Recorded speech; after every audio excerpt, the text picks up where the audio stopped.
The areas that IBM is taking this and that we've concentrated on is in healthcare. And you may be aware that we've created a Watson Health Group, an entire organization dedicated to leveraging cognitive computing technologies for the benefit of improving the medical practice and the health system. And that includes everything from, as I suggested earlier, being able to determine the best treatments for oncology patients based on clinical evidence and clinical literature.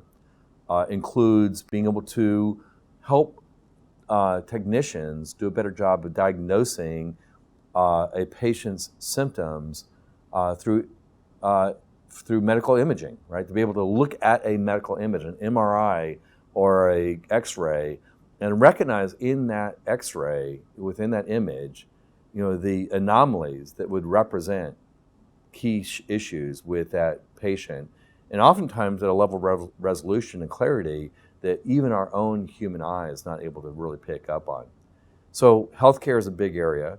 We're now focusing on the Internet of Things. If you think about all the data coming in from all the devices that are deployed in our world today, whether that's the information that's coming off of our cars and where we drive to, or how we drive, or the condition of the car itself, out on oil rigs and all the machinery that's deployed there, and our homes, and the sensors that we have for taking temperature readings or ambient air quality readings, on and on and on. All of these sensors are generating data that in aggregate are hard to assimilate, hard to understand, and it's hard to derive any inspiration given sort of the diversity of information and sort of all the noise, if you will, that exists within that data.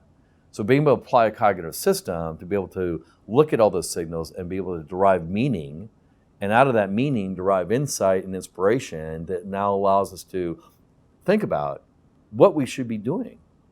How should we be responding? If we're on an oil rig and our responsibility is to maintain the equipment on that, how do we prepare for that maintenance by evaluating the information coming in off these signals? If we're in our home, how do we make decisions and how do we get inspired by how we can in fact live better and more comfortably? If we're in our car, is there a better way of getting to where we need to be, or being able to do that in a more convenient and a safe way? Those are areas that we within IBM are concentrating on. Again, if we look at our ecosystem, the number of areas that they're focusing on is enormous. It's diverse. It's just about everything that you can imagine in our life, in our human experience. There's an opportunity for an application to be brought to that and enhance it in some meaningful way to make us more powerful, to make us able as humans to make better decisions, or to be able to consider information that today is just overwhelming. There's just too much of it, and we just can't assimilate it all.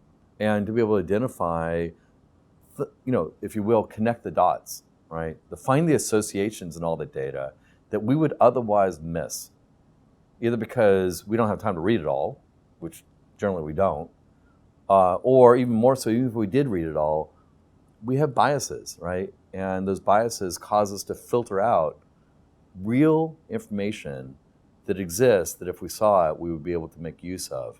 The way that pharmacists or people in the pharmacological research industry, people who are responsible for coming up with new drugs, most often than not, it's not about creating a new compound that's never been, found before or considered before, but it's about finding new applications of already known compounds to solving for new medical problems. And a lot of that's just about connecting the dots.